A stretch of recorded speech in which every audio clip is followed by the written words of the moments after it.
شروع اللہ کا نام لے کر جو بڑا مہربان نہایت رحم والا ہے۔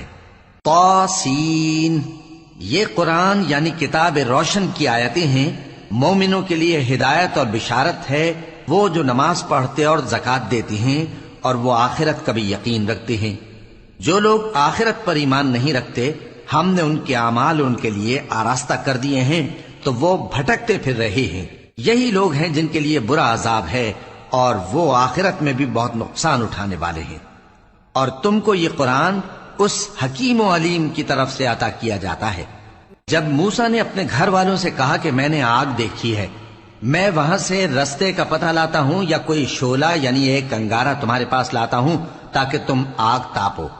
جب موسیٰ اس کے پاس آئے تو ندا آئی کہ وہ جو آگ میں تجلی دکھاتا ہے بابرکت ہے، اور وہ جو آگ کے ارد گرد ہے، اور اللہ جو تمام عالم کا پروردگار ہے پاک ہے۔ اے موسیٰ، میں اللہ ہوں، عزت والا، حکمت والا، اور اپنی لاٹھی ڈال دو۔ سو جب اسے دیکھا تو اس طرح حرکت کر رہی تھی گویا سانپ ہے، تو پیٹ پھیر کر بھاگے اور پیچھے مڑ کر نہ دیکھا۔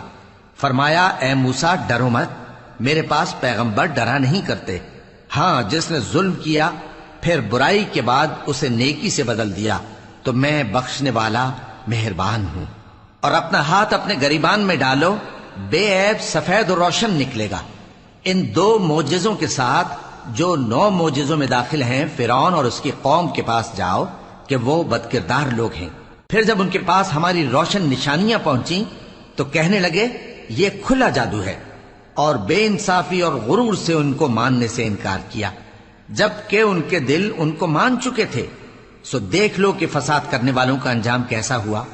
اور ہم نے داؤد اور سلیمان کو علم بخشا، اور انہوں نے کہا کہ اللہ کا شکر ہے جس نے ہمیں اپنے بہت سے مومن بندوں پر فضیلت دی۔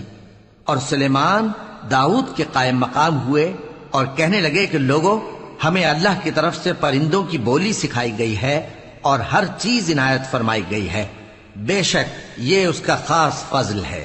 اور سلیمان کے لیے جنوں اور انسانوں اور پرندوں کے لشکر جمع کیے گئے اور پھر ان کی جماعتیں بنائی گئیں، یہاں تک کہ جب چیونٹیوں کے میدان میں پہنچے تو ایک چیونٹی نے کہا کہ چیونٹیوں، اپنے اپنے بلوں میں داخل ہو جاؤ، ایسا نہ ہو کہ سلیمان اور اس کے لشکر تم کو کچل ڈالیں اور ان کو خبر بھی نہ ہو۔ تو وہ اس کی بات سے ہنس پڑے اور کہنے لگے کہ اے پروردگار، مجھے توفیق عنایت کر کہ جو احسان تو نے مجھ پر اور میرے ماں باپ پر کیے ہیں ان کا شکر کروں، اور ایسے نیک کام کروں کہ تو ان سے خوش ہو جائے، اور مجھے اپنی رحمت سے اپنے نیک بندوں میں داخل فرما۔ اور جب انہوں نے پرندوں کا جائزہ لیا تو کہنے لگے کیا سبب ہے مجھے ہدہد نظر نہیں آتا، کیا کہیں غائب ہو گیا ہے؟ میں اسے سخت سزا دوں گا یا ذبح کر ڈالوں گا یا میرے سامنے اپنی بے قصوری کی واضح دلیل پیش کرے۔ ابھی تھوڑی ہی دیر ہوئی تھی کہ ہدہد آ موجود ہوا اور کہنے لگا کہ مجھے ایک ایسی چیز معلوم ہوئی ہے جس کی آپ کو خبر نہیں، اور میں آپ کے پاس ملک سبا سے ایک یقینی خبر لے کر آیا ہوں۔ میں نے ایک عورت دیکھی کہ ان لوگوں پر حکومت کرتی ہے اور ہر چیز اسے میسر ہے، اور اس کا ایک شاندار تخت ہے۔ میں نے دیکھا کہ وہ اور اس کی قوم اللہ کو چھوڑ کر آفتاب کو سجدہ کرتے ہیں، اور شیطان نے ان کے اعمال انہیں آراستہ کر دکھائے ہیں اور ان کو رستے سے روک رکھا ہے، پس وہ رستے پر نہیں آتے، اور نہیں سمجھتے ہیں کہ اللہ کو جو آسمانوں اور زمین میں چھپی چیزوں کو ظاہر کر دیتا اور تمہارے پوشیدہ اور ظاہر اعمال کو جانتا ہے، کیوں سجدہ نہ کریں؟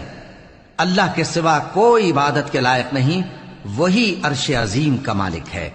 سلیمان نے کہا اچھا، ہم دیکھیں گے تو نے سچ کہا ہے یا تو جھوٹا ہے۔ یہ میرا خط لے جا اور اسے ان کی طرف ڈال دے، پھر ان کے پاس سے ہٹ جانا اور دیکھنا کہ وہ کیا جواب دیتی ہیں۔ ملکہ نے کہا کہ دربار والو، مجھ تک ایک نامہ گرامی پہنچایا گیا ہے، وہ سلیمان کی طرف سے ہے، اور مضمون یہ ہے کہ شروع اللہ کا نام لے کر جو بڑا مہربان نہایت رحم والا ہے، بعد اس کے یہ کہ مجھ سے سرکشی نہ کرو اور مطیع و فرما بردار ہو کر میرے پاس چلے آؤ۔ خط سنا کر کہنے لگی کہ اے اہل دربار، میرے اس معاملے میں مجھے مشورہ دو، جب تک کہ تم حاضر نہ ہو اور صلاح نہ دو میں کسی کام کا فیصلہ نہیں کیا کرتی۔ وہ بولے کہ ہم بڑے زوراور اور سخت جنگجو ہیں، اور حکم آپ کے اختیار میں ہے، تو جو حکم دیجیے گا اس کے انجام پر نظر کر لیجئے گا۔ اس نے کہا کہ بادشاہ جب کسی شہر میں داخل ہوتے ہیں تو اس کو تباہ کر دیتے ہیں اور وہاں کے عزت والوں کو ذلیل کر دیا کرتے ہیں، اور اسی طرح یہ بھی کریں گے، اور میں ان کی طرف کچھ تحفہ بھیجتی ہوں اور دیکھتی ہوں کہ قاصد کیا جواب لاتے ہیں۔ پس جب قاصد سلیمان کے پاس پہنچا تو سلیمان نے کہا، کیا تم مجھے مال سے مدد دینا چاہتے ہو؟ سو جو کچھ اللہ نے مجھے عطا فرمایا ہے وہ اس سے کہیں بہتر ہے جو تمہیں دیا ہے۔ حقیقت یہ ہے کہ اپنے تحفے سے تم ہی خوش ہوتے ہوگے۔ ان کے پاس واپس جاؤ، اب ہم ان پر ایسے لشکر لے کر حملہ کریں گے جن کے مقابلے کی ان میں طاقت نہ ہوگی، اور ان کو وہاں سے بے عزت کر کے نکال دیں گے اور وہ ذلیل ہوں گے۔ سلیمان نے کہا کہ اے دربار والو، کوئی تم میں ایسا ہے کہ قبل اس کے کہ وہ لوگ فرما بردار ہو کر ہمارے پاس آئیں، ملکہ کا تخت میرے پاس لے آئے؟ جنات میں سے ایک قوی ہیکل جن نے کہا کہ قبل اس کے کہ آپ اپنی جگہ سے اٹھیں میں اس کو آپ کے پاس لا حاضر کرتا ہوں، اور مجھے اس پر قدرت بھی حاصل ہے اور امانت دار بھی ہوں۔ ایک شخص جس کو کتاب الہی کا علم تھا کہنے لگا کہ میں آپ کی آنکھ کے جھپکنے سے پہلے پہلے اسے آپ کے پاس حاضر کیے دیتا ہوں۔ جب سلیمان نے تخت کو اپنے پاس رکھا ہوا دیکھا تو کہا کہ یہ میرے پروردگار کا فضل ہے تاکہ مجھے آزمائے کہ میں شکر کرتا ہوں یا کفران نعمت کرتا ہوں، اور جو شکر کرتا ہے تو اپنے ہی فائدے کے لیے شکر کرتا ہے، اور جو ناشکری کرتا ہے تو میرا پروردگار بے نیاز ہے، کرم کرنے والا ہے۔ سلیمان نے کہا کہ ملکہ کے امتحان عقل کے لیے اس کے تخت کی صورت بدل دو، دیکھیں کہ وہ سوج رکھتی ہے یا ان لوگوں میں سے ہے جو سوج نہیں رکھتے۔ پھر جب وہ آ پہنچی تو پوچھا گیا کہ کیا آپ کا تخت بھی اسی طرح کا ہے؟ اس نے کہا کہ یہ تو گویا ہو بہو وہی ہے، اور ہم کو اس سے پہلے ہی سلیمان کی عظمت و شان کا علم ہو گیا تھا، اور ہم فرما بردار ہیں۔ اور وہ جو اللہ کے سوا دوسروں کی پرستش کرتی تھی، سلیمان نے اس کو اس سے منع کیا کہ وہ کافروں میں سے تھی۔ اس کے بعد اس سے کہا گیا کہ محل میں چلیے۔ جب اس نے اس کے فرش کو دیکھا تو اسے پانی کا حوض سمجھا اور کپڑا اٹھا کر اپنی پنڈلیاں کھول دی۔ سلیمان نے کہا، یہ ایسا محل ہے جس کے نیچے بھی شیشے جڑے ہوئے ہیں۔ وہ بول اٹھی کہ پروردگار، میں اپنے آپ پر ظلم کرتی رہی تھی، اور اب میں سلیمان کے ساتھ اللہ رب العالمین پر ایمان لاتی ہوں۔ اور ہم نے سمود کی طرف ان کے بھائی صالح کو بھیجا کہ اللہ کی عبادت کرو، تو وہ دو فریق ہو کر آپس میں جھگڑنے لگے۔ صالح نے کہا کہ اے قوم، تم بھلائی سے پہلے برائی کے لیے کیوں جلدی کرتے ہو، اور اللہ سے بخشش کیوں نہیں مانگتے تاکہ تم پر رحم کیا جائے؟ وہ کہنے لگے کہ تم اور تمہارے ساتھی ہمارے لیے برا شگون ہیں۔ صالح نے کہا کہ تمہاری بدشگونی اللہ کے پاس ہے، بلکہ تم ایسے لوگ ہو جن کی آزمائش کی جاتی ہے۔ اور شہر میں 9 شخص تھے جو ملک میں فساد کیا کرتے تھے اور اصلاح سے کام نہیں لیتے تھے۔ کہنے لگے کہ اللہ کی قسم کھاؤ کہ ہم رات کو اس پر اور اس کے گھر والوں پر شبخون ماریں گے، پھر اس کے وارثوں سے کہہ دیں گے کہ ہم تو اس کے گھر والوں کے موقع ہلاکت پر تھے ہی نہیں، اور ہم سچ کہتے ہیں۔ اور وہ ایک چال چلے، اور ہم نے بھی ایک تدبیر کی، اور ان کو کچھ خبر نہ ہوئی۔ تو دیکھ لو کہ ان کی چال کا انجام کیسا ہوا۔ ہم نے ان کو اور ان کی قوم سب کو ہلاک کر ڈالا۔ اب ان کے یہ گھر ان کے ظلم کے سبب تلپٹ پڑے ہیں۔ جو لوگ علم رکھتے ہیں ان کے لیے اس میں نشانی ہے، اور جو لوگ ایمان لائے اور ڈرتے تھے ان کو ہم نے نجات دی۔ اور لوط کو یاد کرو جب انہوں نے اپنی قوم سے کہا کہ تم بے حیائی کے کام کیوں کرتے ہو جبکہ تم دیکھتے ہو؟ کیا تم عورتوں کو چھوڑ کر لذت حاصل کرنے کے لیے مردوں کی طرف مائل ہوتے ہو؟ حقیقت یہ ہے کہ تم احمق لوگ ہو۔ تو ان کی قوم کے لوگ بولے تو یہ بولے، اور اس کے سوا ان کا کچھ جواب نہ تھا کہ لوط کے گھر والوں کو اپنے شہر سے نکال دو، یہ لوگ پاک بننا چاہتے ہیں۔ تو ہم نے ان کو اور ان کے گھر والوں کو نجات دی، مگر ان کی بیوی کہ اس کی نسبت ہم نے مقرر کر رکھا تھا کہ وہ پیچھے رہنے والوں میں ہوگی۔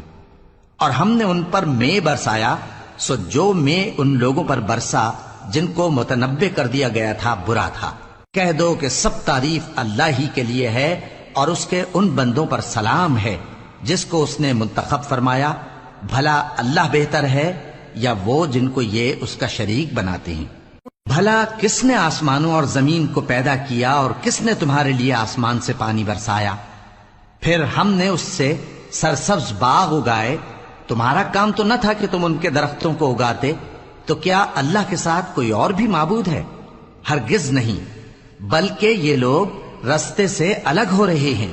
بھلا کس نے زمین کو قرارگاہ بنایا اور اس کے بیچ نہریں بنائیں اور اس کے لیے پہاڑ بنائے، اور کس نے دو دریاؤں کے بیچ اوٹ بنائی؟ یہ سب کچھ اللہ نے بنایا، تو کیا اللہ کے ساتھ کوئی اور معبود بھی ہے؟ ہرگز نہیں، بلکہ ان میں اکثر علم نہیں رکھتے۔ بھلا کون بے قرار کی التجا قبول کرتا ہے جب وہ اس سے دعا کرتا ہے، اور کون اس کی تکلیف کو دور کرتا ہے، اور کون تم کو زمین میں اگلوں کا جانشین بناتا ہے؟ یہ سب کچھ اللہ کرتا ہے، تو کیا اللہ کے ساتھ کوئی اور معبود بھی ہے؟ ہرگز نہیں، مگر تم بہت کم غور کرتے ہو۔ بھلا کون تم کو جنگل اور دریا کے اندھیروں میں رستہ بتاتا، اور کون ہواؤں کو اپنی رحمت کے آگے خوشخبری بنا کر بھیجتا ہے؟ یہ سب کچھ اللہ کرتا ہے، تو کیا اللہ کے ساتھ کوئی اور معبود بھی ہے؟ ہرگز نہیں۔ یہ لوگ جو شرک کرتے ہیں، اللہ کی شان اس سے بلند ہے۔ بھلا کون خلقت کو پہلی بار پیدا کرتا پھر اس کو دوبارہ پیدا کرے گا؟ اور کون تم کو آسمان اور زمین سے رزق دیتا ہے؟ یہ سب کچھ اللہ کرتا ہے، تو کیا اللہ کے ساتھ کوئی اور معبود بھی ہے؟ ہرگز نہیں۔ کہہ دو کہ مشرکو، اگر تم سچے ہو تو دلیل پیش کرو۔ کہہ دو کہ جو لوگ آسمانوں اور زمین میں ہیں اللہ کے سوا غیب کی باتیں نہیں جانتے، اور نہ یہ جانتے ہیں کہ کب زندہ کر کے اٹھائے جائیں گے، بلکہ آخرت کے بارے میں ان کا علم ختم ہو چکا ہے، بلکہ یہ اس کی طرف سے شک میں ہیں، بلکہ یہ اس سے اندھے ہو رہے ہیں۔ اور جو لوگ کافر ہیں کہتے ہیں کہ جب ہم اور ہمارے باپ دادا مٹی ہو جائیں گے تو کیا ہم پھر قبروں سے نکالے جائیں گے؟ یہ وعدہ ہم سے اور ہمارے باپ دادا سے پہلے سے ہوتا چلا آیا ہے، کہاں کا اٹھنا اور کیسی قیامت؟ یہ تو صرف پہلے لوگوں کی کہانیاں ہیں۔ کہہ دو کہ ملک میں چلو پھرو، پھر دیکھو کہ گناہگاروں کا انجام کیا ہوا ہے، اور ان کے حال پر غم نہ کرنا، اور نہ ان چالوں سے جو یہ کر رہے ہیں تنگ دل ہونا۔ اور کہتے ہیں کہ اگر تم سچے ہو تو یہ وعدہ کب پورا ہوگا؟ کہہ دو کہ جس عذاب کے لیے تم جلدی کر رہے ہو شاید اس میں سے کچھ تمہارے نزدیک آ پہنچا ہو، اور تمہارا پروردگار تو لوگوں پر فضل کرنے والا ہے، لیکن ان میں سے اکثر شکر نہیں کرتے۔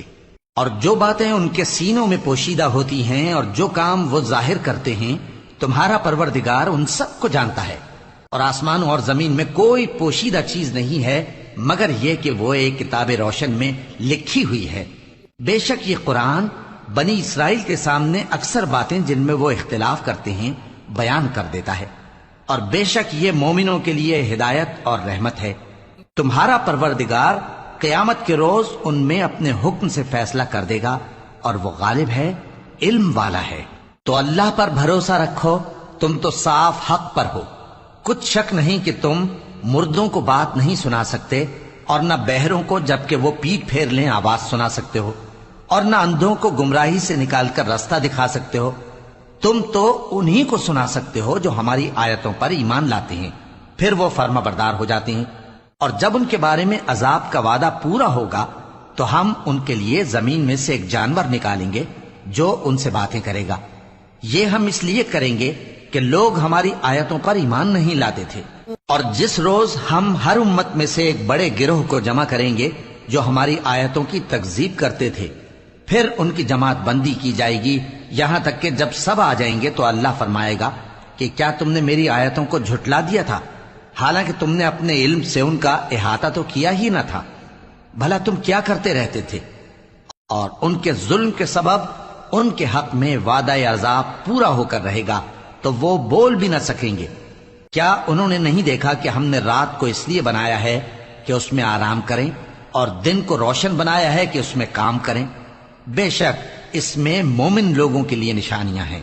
اور جس روز سور پھونکا جائے گا تو جو لوگ آسمانوں میں اور جو زمین میں ہیں سب گھبرا اٹھیں گے مگر وہ جسے اللہ چاہے، اور سب اس کے پاس عاجز ہو کر چلے آئیں گے۔ اور تم پہاڑوں کو دیکھتے ہو تو خیال کرتے ہو کہ مضبوط جمے ہوئے ہیں، مگر وہ اس روز اس طرح اڑتے پھریں گے جیسے بادل۔ یہ اللہ کی کاریگری ہے جس نے ہر چیز کو مضبوط بنایا، بے شک وہ تمہارے سب افعال سے باخبر ہے۔ جو شخص نیکی لے کر آئے گا تو اس کے لیے اس سے بہتر بدلہ تیار ہے، اور ایسے لوگ اس روز گھبراہٹ سے بے خوف ہوں گے۔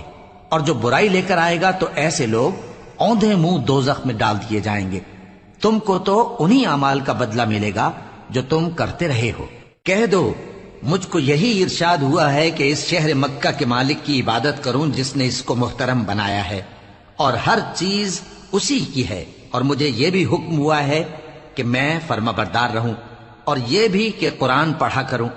اب جو شخص راہ راست اختیار کرتا ہے تو اپنے ہی فائدے کے لیے اختیار کرتا ہے، اور جو گمراہ رہتا ہے تو کہہ دو کہ میں تو صرف خبردار کرنے والا ہوں۔ اور کہو کہ اللہ کا شکر ہے وہ تم کو عنقریب اپنی نشانیاں دکھائے گا تو تم ان کو پہچان لو گے، اور جو کام تم کرتے ہو تمہارا پروردگار ان سے بے خبر نہیں ہے۔